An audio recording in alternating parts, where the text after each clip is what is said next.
Il prendra vos esclaves et vos servants, vos meilleurs bœufs et vos ânes, et se servira d'eux pour ses travaux. Il prendra la dîme de vos troupeaux, et vous serez vous-même ses esclaves. Alors, vous crierez contre votre roi, celui qui vous serez choisi, mais l'Éternel ne vous exaucera pas. Je vous rappelle qu'il y a quelques minutes, on a vu dans Deutéronome, si, si le pauvre est maltraité, il criera contre toi et l'Éternel entendra ses cris. Et tu auras un péché à ta charge. Tu as entendu ces mots-là. Donc, toujours l'Éternel qui répond aux opprimés. Mais ce que Samuel leur dit, c'est que si c'est votre choix d'avoir un roi, vous allez devenir des opprimés. Mais ce serait votre choix. Et l'Éternel ne va pas agir pour vous faire échapper. Alors, quand même, nous avons la monarchie. Donc, je vous ai donné ce schéma pour que vous ayez en tête une image de la monarchie unie et puis la monarchie divisée, royaume d'Israël, royaume de Juda, pour voir les périodes. Donc, monarchie unifiée est un tout petit peu plus, il semble, bon, soit un tout petit peu plus, soit un tout petit peu moins que 100 ans. Donc, 10 ans, 100 ans. 100 ans de monarchie unifiée. Et même avec Saoul, avec David, avec Salomon, Saoul, nous avons les révoltes contre Saoul. Saoul passe son temps à essayer de dominer son peuple et de s'opposer à David une fois que c'est clair que David, que Saul doit être remplacé. Donc, est-ce que c'est vraiment unifié? Saul qui était du nord, David du sud. Les divisions entre les personnes qui suivent David et les personnes qui suivent Saul, c'est presque toujours le nord contre le sud. Ce que David arrive à faire, c'est d'arriver à apaiser les deux, d'unifier le royaume. Mais ce n'est pas du tout long ou pendant le règne de Salomon, nous avons déjà des murmures au nord, des personnes au nord qui ne sont pas contentes. Donc, division encore une fois entre le nord et le sud qui se présente jusqu'au point où ça s'explose. Donc, je n'ai pas mis le Rehoboam et Jéroboam. J'allais juste vous rappeler que Rehoboam est le fils de Salomon et donc l'héritier normalement du trône de son père David. Mais il était corrompu. Corrompu. Les gens du nord se plaignent de leur traitement et lui, il a dit, donc, mon papa vous a châtié avec des scourges, mais moi, je vais le faire avec des scorpions. Vous vous rappelez de tout ceci? Donc, Salomon avait déjà tourné vers presque l'esclavage de son propre peuple. Et maintenant, Rehoboam, c'est même pire.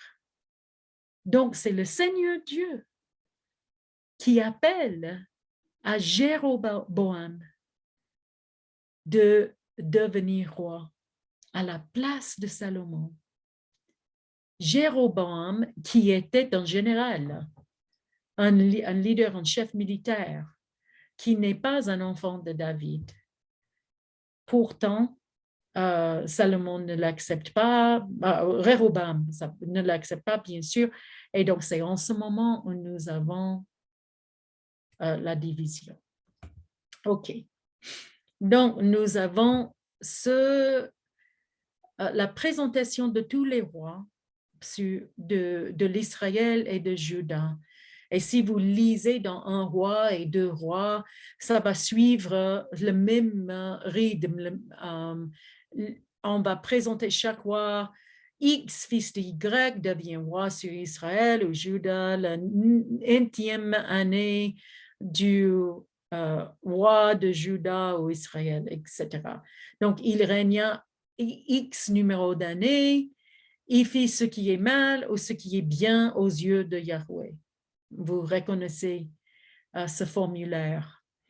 Donc, le royaume du Nord, si vous regardez ici à côté, le royaume du Nord est clairement le plus important des deux.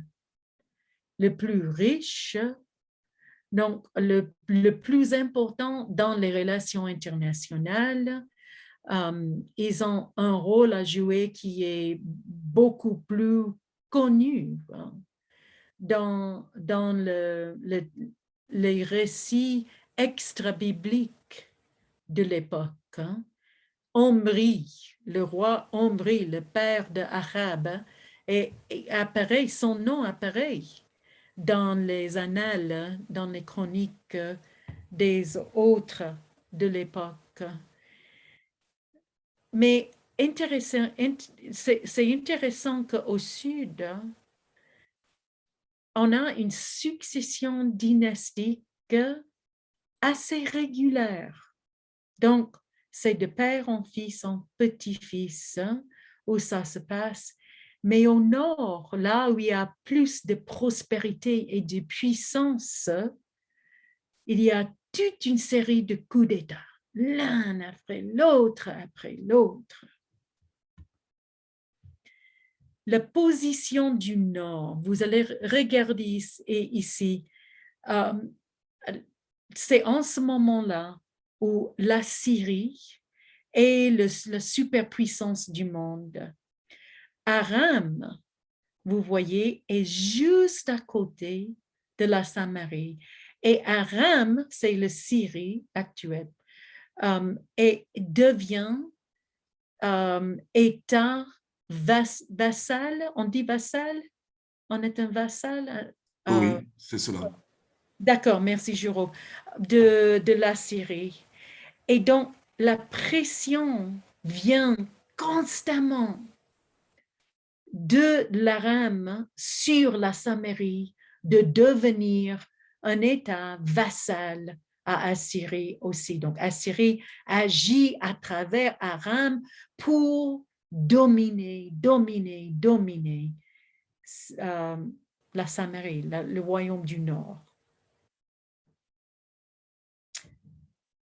Je vous ai donné ce tableau pour vous rappeler les rois et tout ce qui se passe aussi juste à côté. Donc, nous avons les puissances dans la Mésopotamie qui représentent les superpuissances. C'est toujours la Mésopotamie qui donne les superpuissances. Mais vous allez regarder ici aussi ce qui se passe en Aram, donc les Syriens, et donc les autres dynamiques géopolitiques qui sont en jeu. Ici, pour les rois de Juda et d'Israël, comme nous avons vu, vous vous rappelez qu'il y a presque toujours cette formule, ce roi a régné combien d'années et il a fait ce qui était soit bien, soit mal aux yeux du Seigneur. Mais nous voyons que la grande majorité font ce qui est mal aux yeux du Seigneur. Et donc, à la fin au début, du 9e siècle, nous avons déjà l'apparition des prophètes d'Israël et de Juda. Nous avons Achab et son règne qui est marqué par donc une acceptation de tout ce qui est des nations.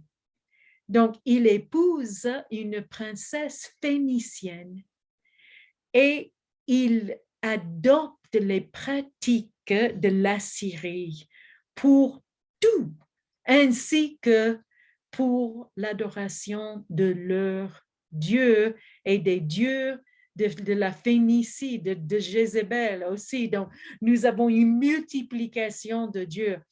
Et puis arrive le prophète Élie. Vous connaissez l'histoire du prophète Élie, qui est suivi par le prophète Élisée, qui se mettent en, en opposition des rois quand ils font le mal.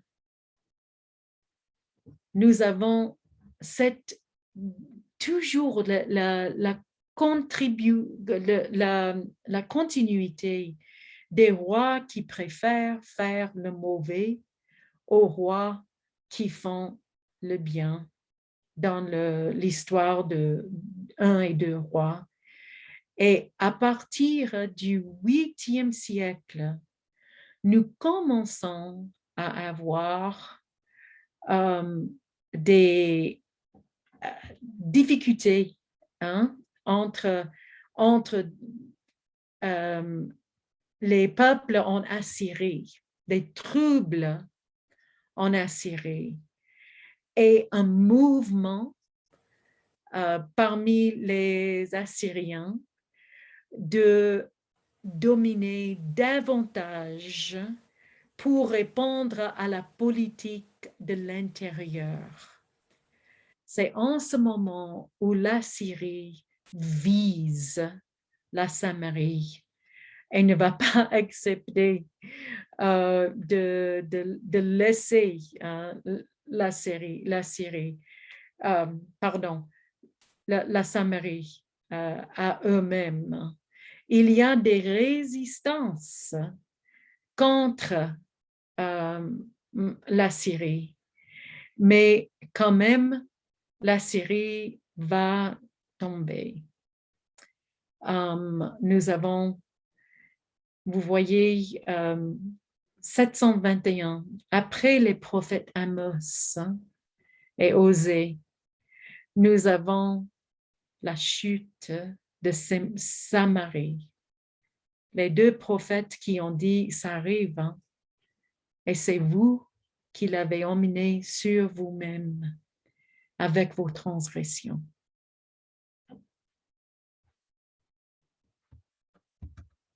Donc, vous voyez, Amos, Osée au nord et Michée, Ésaïe au sud, pendant cette période de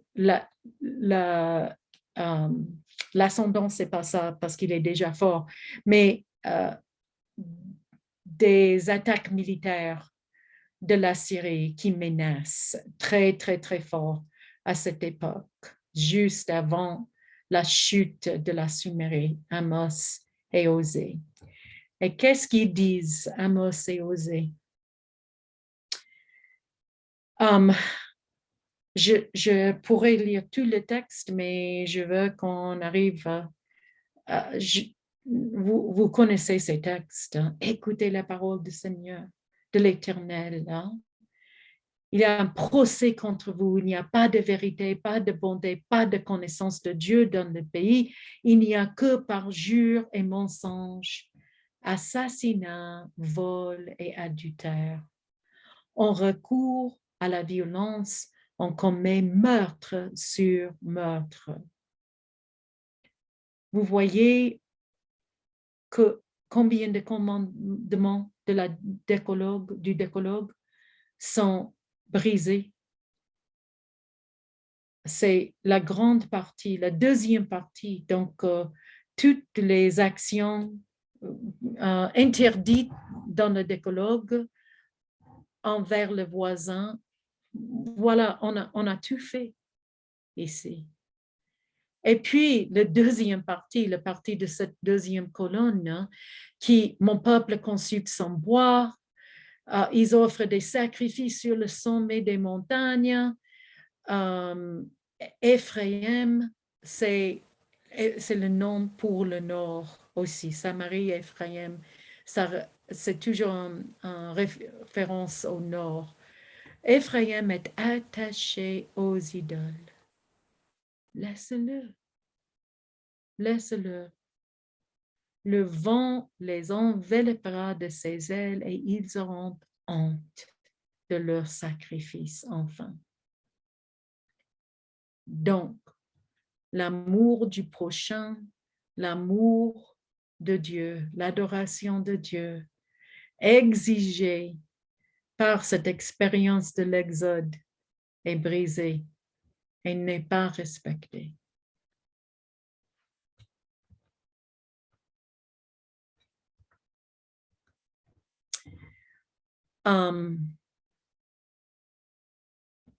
Les royaumes séparés d'Israël et de Juda. Maintenant, en 722,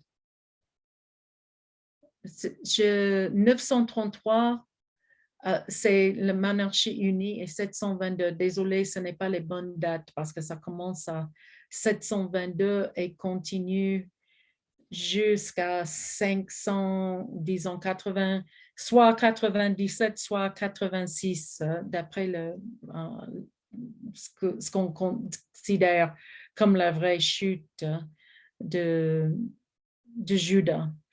Donc, chute de Samarie, nous avons l'occupation de la Syrie, par la Syrie, de la Samarie. Vous pouvez lire en 2 Rois 17. D'abord, il y a déjà un exil. Les élites sont déportées. On ne les laisse pas sur place. Autrement, ils vont appeler leur entourage et ils vont faire révolte. Donc, c'est pour ça qu'on les amène en Assyrie. Et en Assyrie, les peuples sont mis à l'esclavage. Donc, ce n'est pas du tout la même chose au moment de Babylone, nous allons voir. Donc, ils disparaissent, ces élites en Assyrie. Ils disparaissent, mais 90% restent sur place. Pourtant, ils sont aussi occupés. Et l'occupation, donc les personnes arrivent des autres dieux et ceux qui ils veulent respecter le Dieu d'Israël en même temps, donc ils ajoutent Yahweh à leur panthéon pour, disons, qu'ils vont respecter Yahweh. La religion du Nord est diluée, gravement diluée par la présence de l'occupation et c'est hyper difficile pour eux de continuer leur culte, même s'ils ont la mémoire de leur culte. Et l'Assur, donc c'est la Syrie, domine le monde, domine les divinités locales. L'Assur est le roi, le dieu de la Syrie. Et donc, il y a aussi un mouvement des personnes au sud et les traditions anciennes du nord sont préservées au sud. Donc, cette tradition éloïste qui utilisait Elohim comme nom de Dieu, maintenant, ce sont des gens du Sud qui le préservent avec leur propre tradition. Les adorateurs de Yahweh autochtones qui restent à Samarie sont les ancêtres des Samaritains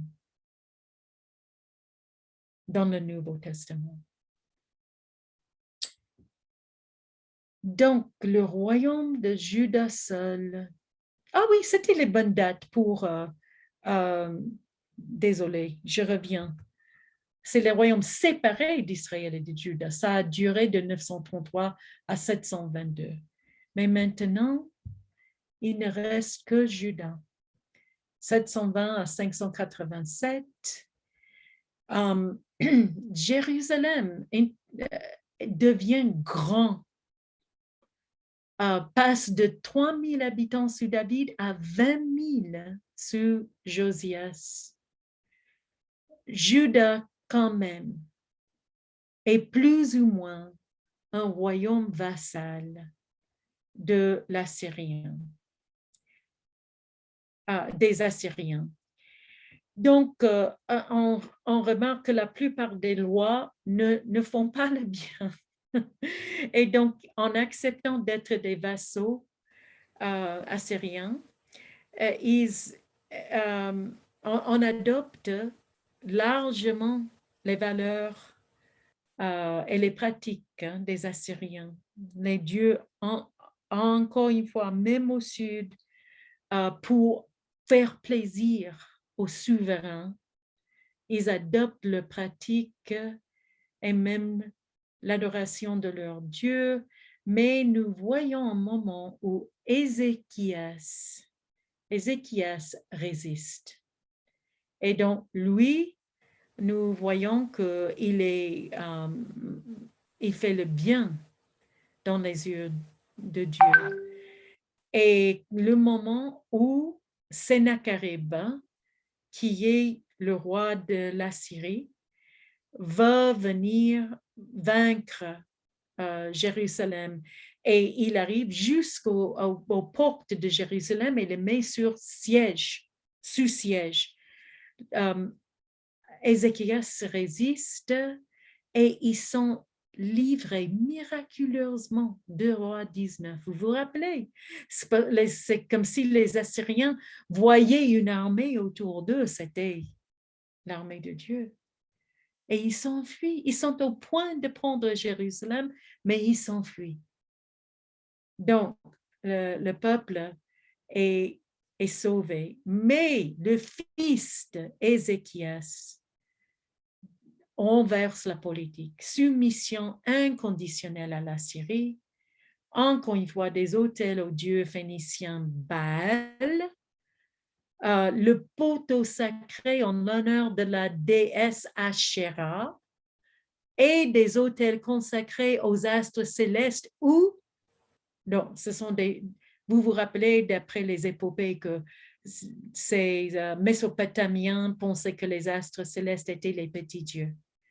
On construit ce poteau sacré et ces autels dans l'intérieur du temple de Salomon. C'est une abomination. Donc, il brûle son propre fils, il sacrifie son propre fils à Moloch en ce moment. Manassé est comparé à Achab, mais puis suivi par quelqu'un qui résiste encore, qui renverse encore.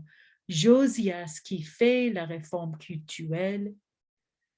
C'est le moment du déclin assyrien qui crée un peu d'espace pour la réforme de Josias et la redécouverte de la loi de Moïse. Nous avons cette rédaction, nous savons qu'il y a une rédaction de la loi deutéronomique, plus l'histoire deutéronomique qui commence, la loi surtout, sous Josias, l'histoire deutéronomique en fait plus tard. Et cette théologie que eux, ils reconnaissent, ils voient que dans leur histoire, il y a une punition pour la désobéissance. Ils sont conscients du fait qu'ils ont cueilli ce qu'eux, ils avaient planté, semé, n'est-ce pas, dans leur propre désobéissance. C'est Josias qui mène cette réforme. Pourtant, on oublie des fois que les Égyptiens sont toujours là et Josias qui est entouré du sud par l'Égypte et du nord par la Syrie, doit aussi répondre aux menaces du pharaon et lui, il est tué sur la plaine de Megiddo en 609.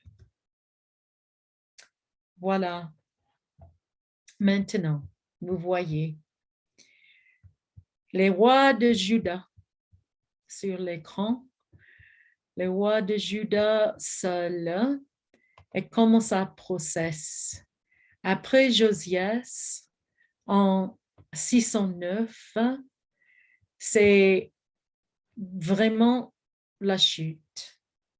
Donc, d'abord, le roi qui avait été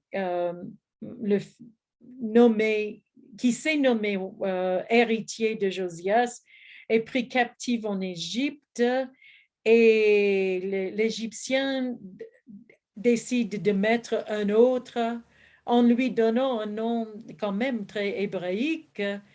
Et donc, le peuple, la détérioration de la cour est évidente.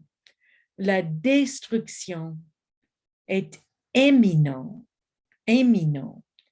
Et c'est le moment de la prophète Jérémie. La prophète Jérémie qui prophétise que enfin toute cette histoire de péché arrivera à son climax, quoi, arrivera à la fin. Et il y aura en même temps, presque en même temps, en fait, c'est au moment de Jérémie, Nebuchadnezzar de Babylone, de Chaldée, les Chaldéens de Babylone vont vaincre complètement la Syrie. Donc, les Mèdes avaient vaincu déjà Assur, et puis le Ninive est détruite. La bataille de Carchemish est décisive. C'est maintenant Babylone qui règne. Et vous connaissez l'histoire. Hein? Enfin,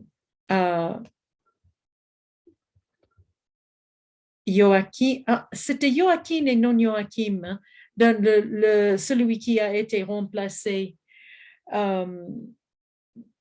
par les souverains. Et ce n'était pas Égypte, excusez-moi, c'est Joachaz qui était captif en Égypte. C'est Joachim qui est remplacé par un autre, et puis l'autre déporté à Babylone. Et le dernier roi, Sédécias, est roi entre 597 pendant 10 ans. Mais la première déportation s'est faite déjà au moment en 597. Donc, les premiers élits du royaume sont déjà pris par les Babyloniens. Et c'est évident ce qui va arriver. Donc, après que Jérusalem était sous siège, et puis la première déportation, à peine 10 ans, où Jérusalem tombe en ruine complète. Hein. Les Babyloniens ne veulent plus de résistance de ce peuple juif et donc ils brûlent, ils détruisent et ils brûlent la ville de Jérusalem. OK. Je vous montre juste Babylonie et leur empire. Et puis nous allons faire une pause. D'accord? Et j'espère que vous êtes en train peut-être d'écrire des questions dans le chat et on aura le moment pour des questions à la fin. OK, pause de 5 minutes, ça va?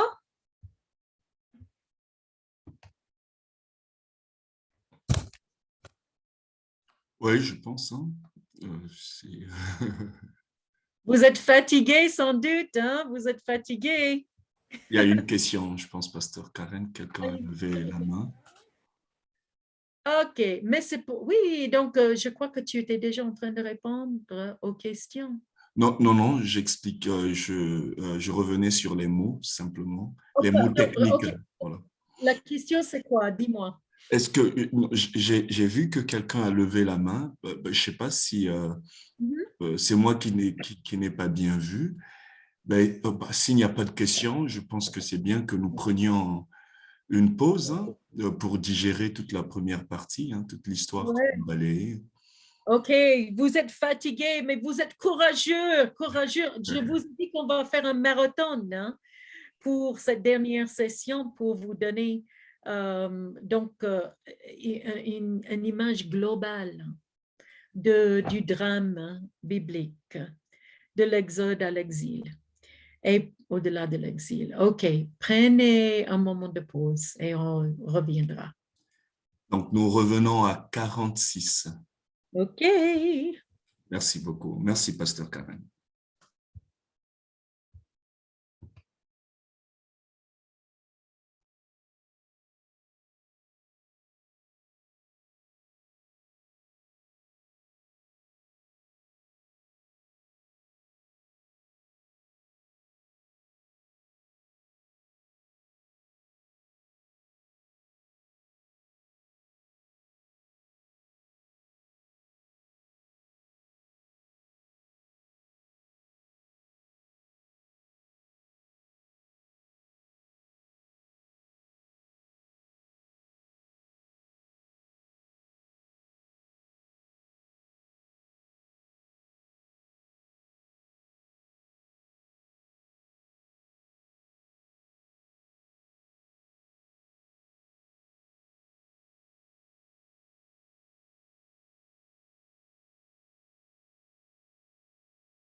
Bonjour tout le monde.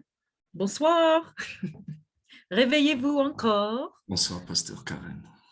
Nous allons continuer là où nous nous sommes arrêtés. Je voulais juste corriger. Il faut que je cherche encore une fois les noms en français. On va regarder le PowerPoint. J'ai cherché l'histoire des derniers rois de Juda pour que je ne me trompe pas.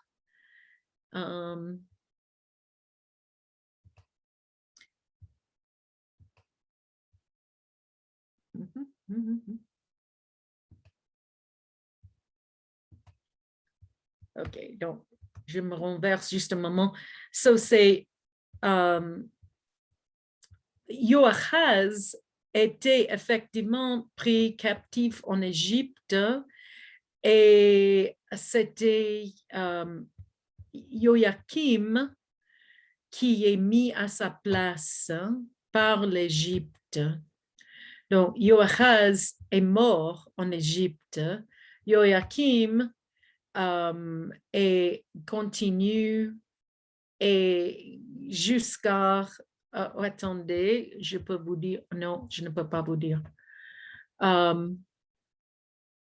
Jusqu'à sa mort, je crois, il faut que j'échappe. J'arrête de partager l'écran.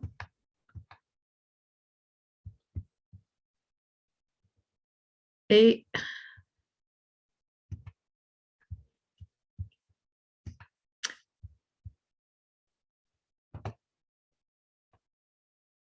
oui, il est mort après 11 ans. Et puis c'est son frère, Jehoiachin, qui est prise à Babylone. Donc, Jehoahaz pris captif en Égypte, Jehoiachin pris captif en Babylone, qui laisse le dernier roi, et Jehoiachin n'a régné que pour 3 mois et quelques jours. Et puis, on met le dernier roi, Sédéchias qui règne pour 11 ans, mais vraiment un vassal, et on s'attend le moment où ça va tomber. Il y avait un moment de révolte qui est raconté, résistance à Babylone, qui est raconté par Jérémie, mais ça termine mal. Et donc, il est mort en prison. On lui a, vous vous rappelez qu'on lui a aveuglé et les yeux, et puis pris en exil, et Juda devient province. OK. Je peux commencer à partager encore. Je voulais me corriger à la fin parce que j'avais oublié la séquence exacte. OK.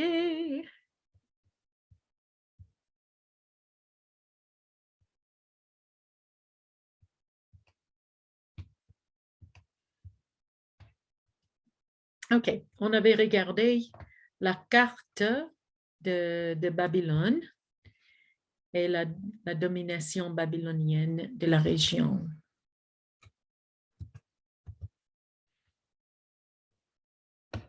OK. Regardez. Je viens d'essayer de me rappeler de cette histoire et je l'avais déjà mis dans le PowerPoint. C'est bête. OK. Voilà. Je viens de raconter tout ça après avoir regardé. Donc, en 587, le temple détruit, la population déportée, deuxième déportation parce que le premier était en 597 et Zédéchias, et comme vous voyez, nous venons de parler de sa fin terrible. Donc,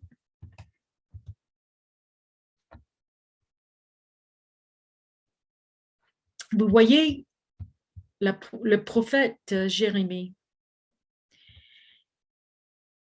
il entend une parole du Seigneur. Et c'est quelque chose qui arrive sous Zédéchias à la fin, juste à la fin. C'est ce que pendant un moment, le roi a demandé à ce que les esclaves hébreux soient libérés. Mais puis, il s'est changé d'avis et on les a mis encore une fois en esclavage. C'était comment est-ce qu'on va s'opposer à Babylone. C'était ça l'effort. Donc, on pense de les libérer, mais puis non, on va les prendre encore en esclavage. C'est ce qui vient d'arriver sous Zédéchias. Et Jérémie dit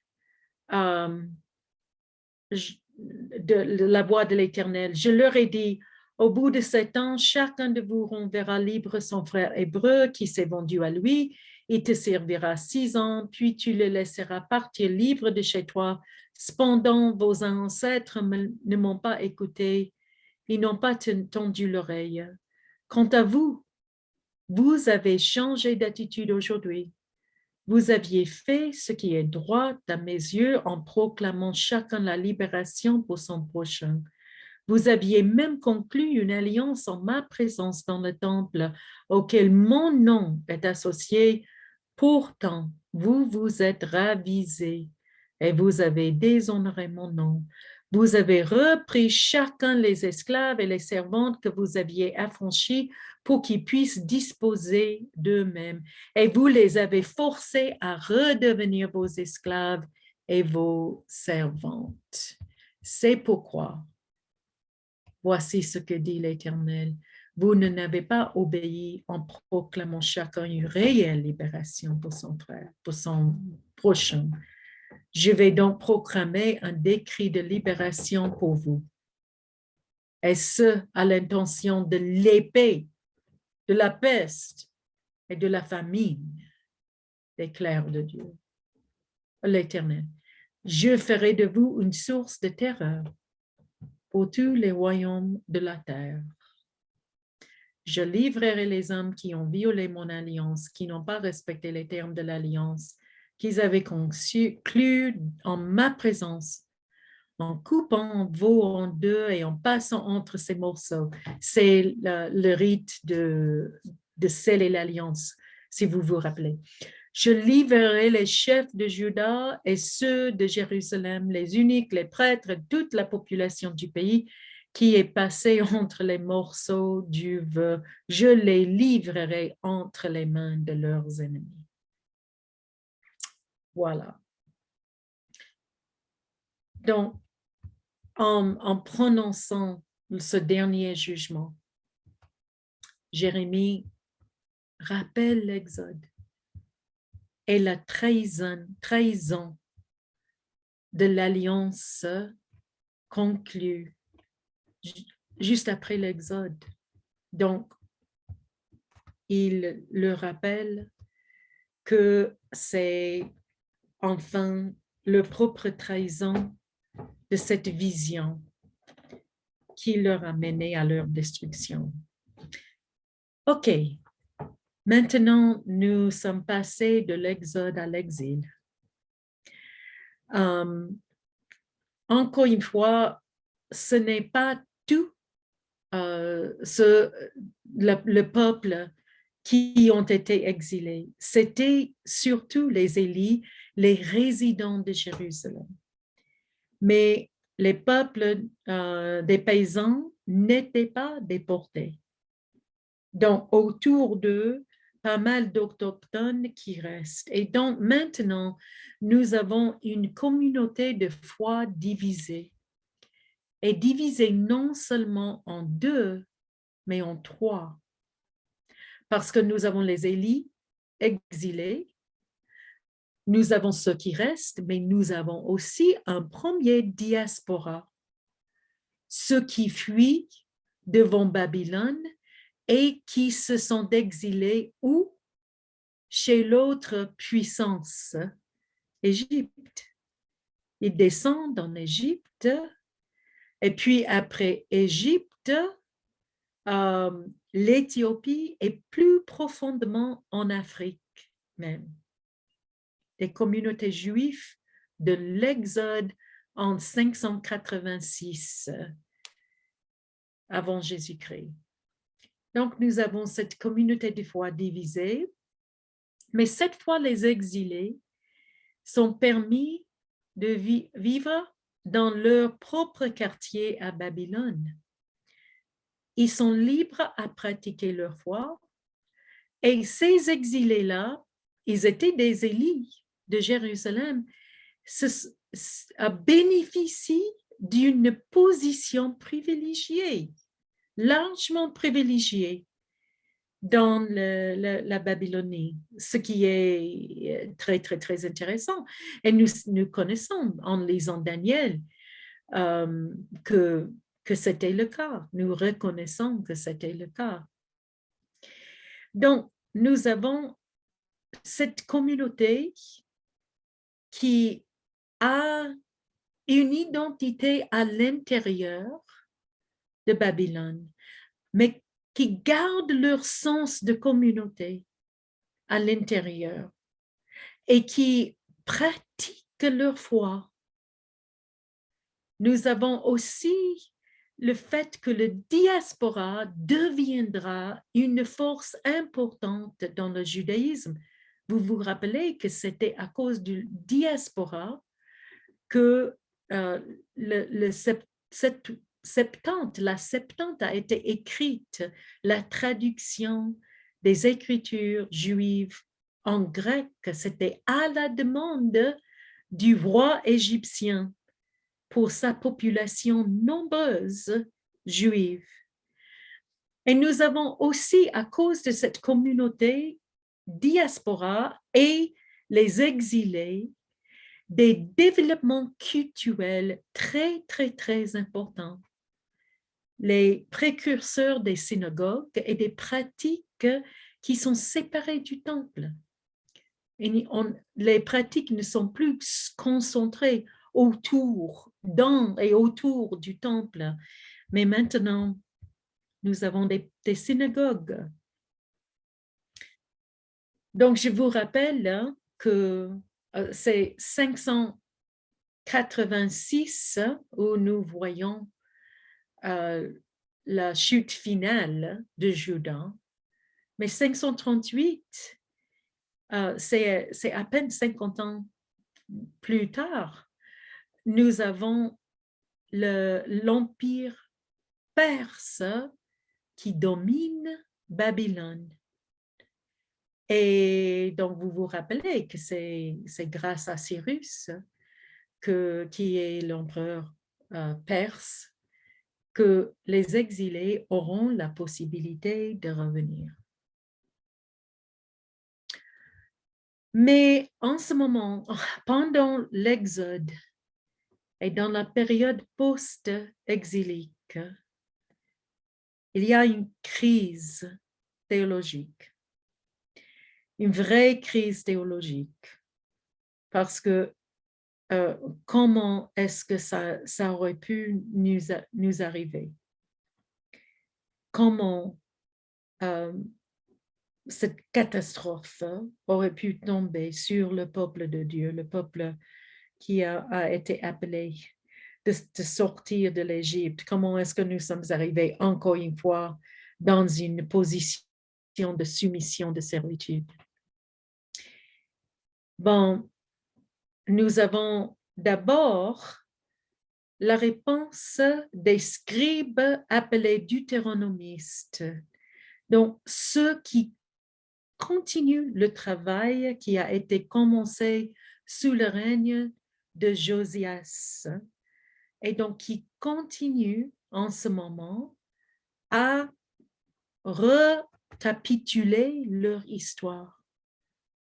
Donc, Deutéronome jusqu'à 2 rois, de donner une forme à cette histoire qui pense beaucoup à cette question de théodicée. Ça veut dire comment expliquer la souffrance et le mal. et il souligne la désobéissance du peuple actuel, désobéissance du peuple pour laquelle le peuple est puni, mais aussi la possibilité d'un nouveau départ. Donc, voilà la réponse des scribes deutéronomistes. Et puis, nous avons la réponse du côté sacerdotal, hein, des prêtres qui va suivre après. Donc, la rédaction d'abord en prenant encore une fois des matériaux même plus anciens qui avaient déjà été recueillis, mais pour construire, pour rédiger les textes que nous allons connaître comme l'Ancien Testament. Et donc, nous avons toute la grande forme du Pentateuque qui prennent forme sous les yeux des prêtres. Et nous voyons comment les institutions du sabbat et de la circoncision sont soulignées parce que nous voyons l'importance d'être un peuple saint, un peuple mis à part, qui n'est pas comme les nations, qui n'adopte pas les valeurs et les pratiques des nations, mais qui reste fidèle à un Dieu qui est le souci de la justice. C'est ça ce qu'il souligne, un Dieu qui écoute les opprimés, qui demande d'être priorisé dans la vie de ses adorateurs et qui aussi cherche à créer un peuple saint pour le propre bonheur, mais aussi pour témoigner au monde. Donc, nous voyons que les prêtres aussi ont intérêt de penser à tout ce qui est culturel, à tout ce qu'il s'agit de préciser, qu'il s'agit de l'adoration de Dieu à l'époque. Et puis, nous avons enfin aussi la réponse des prophètes. Les prophètes qui vont, si vous lisez Ésaïe 40 à 55, consolation, consolation mon peuple, écoute ma voix, vous avez déjà souffert, mais maintenant je vais vous restaurer. Donc l'espoir de retour et un monothéisme souligné, donc le rappeler de la fidélité au Dieu qui les a sauvés. Fidélité. C'est ça ce que disent les prophètes à cette époque exilique et post-exilique. Donc, l'exil, et on ne peut pas le souligner suffisamment, l'exil est le berceau d'une grande partie de l'Ancien Testament. L'exil est le moment clé pour le développement d'une grande partie de la Bible. Oh, on a un micro. Est-ce qu'on peut éteindre le micro? Merci. Et donc, j'ai dit que l'exil est le berceau de l'Ancien Testament. J'ai encerclé donc cette période de crise. Donc, non seulement l'exil en Babylone, mais aussi la chute de la Samarie, Amos, Osée, Michée et Ésaïe, qui anticipent la chute de la Samarie, et puis les prophètes qui anticipent également la chute de Juda, et ceux qui prophétisent pendant la période d'exil. Donc, j'ai inclus Zacharie, Malachi à la fin parce que eux, de leur côté, et âgés aussi, vont terminer pendant la première partie la fin du période de Babylone et la première partie de la période perse.